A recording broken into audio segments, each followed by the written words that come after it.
வெங்காயமும் தக்காளியும் கொஞ்சமா லெமனு எண்ணெய்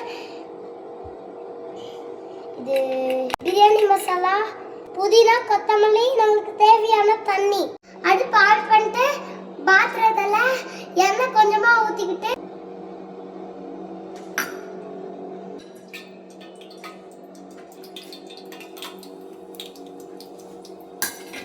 கரண்டி வச்சு நல்லா கலக்கணும்.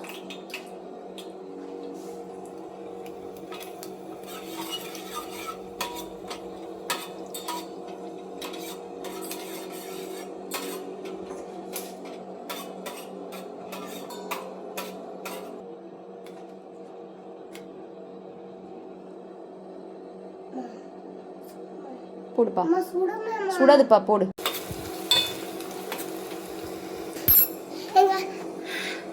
எங்க அம்மா எனக்கு ஹெல்ப் பண்றாங்க. நீங்க அடுப்புல நீங்க தனியா சமைக்க கூடாது, அம்மா வந்து உங்களுக்கு ஹெல்ப் பண்ணுவாங்க.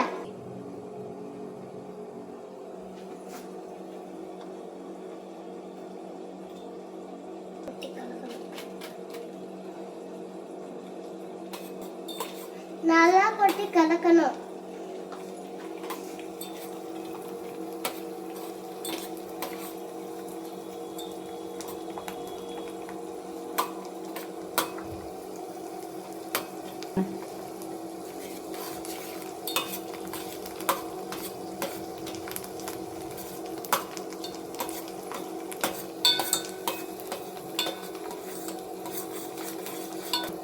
வெங்காயம் நல்லா வதங்கணும். வதங்கினதுக்கு அப்புறம் தக்காளி போடணும்.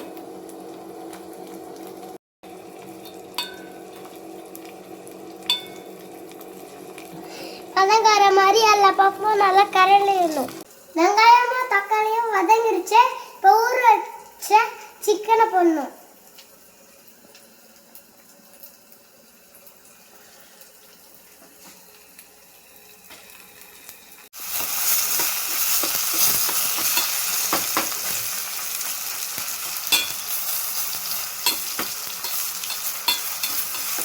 அடுத்து ஊற வச்ச அரிசியை போடணும்.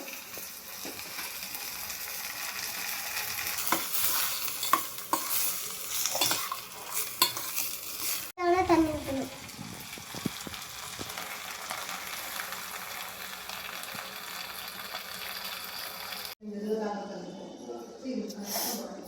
வாசனை நல்லா தான் இருக்கு. நான் சாப்பிட்டு பார்த்து எப்படி இருக்குன்னு சொல்றேன். கொதிக்கிடுச்சு. அரிசி வந்துச்சு. 5 மினிட்ஸ்லாம் பார்த்தா ரெடி ஆயிடும். போடுறதுக்கு இந்த மாதிரி ஒரு வெயிட்டான பொருள் தூக்கி மேலே வைங்க. பிரியாணி ரெடி ஆயிடுச்சு. நான் சாப்பிட்டு பார்த்து எப்படி இருக்கு சொல்றேன். அதனால எங்கள் அம்மா எனக்கு எல்லாம் ரெடி பண்ணி வச்சிருக்காங்க. அம்மா பார்க்கவே நல்லா கலர்ஃபுல்லாக சூப்பராக இருக்குமா.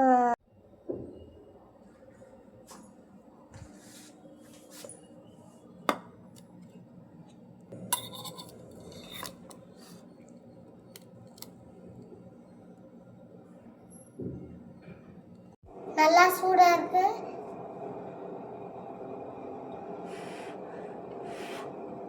இது சூப்பரா இருக்கு ஃப்ரெண்ட்ஸ். உங்க அம்மா கூட சேர்ந்து சமைச்சு பார்த்து எப்படி வருதுன்னு சொல்லுங்க. வீடியோ பிடிச்சிருந்தா லைக் பண்ணுங்க, கமெண்ட் பண்ணுங்க, ஷேர் பண்ணுங்க, மறக்காம அந்த பெல் பட்டனையும் கிளிக் பண்ணிடுங்க. Bye by.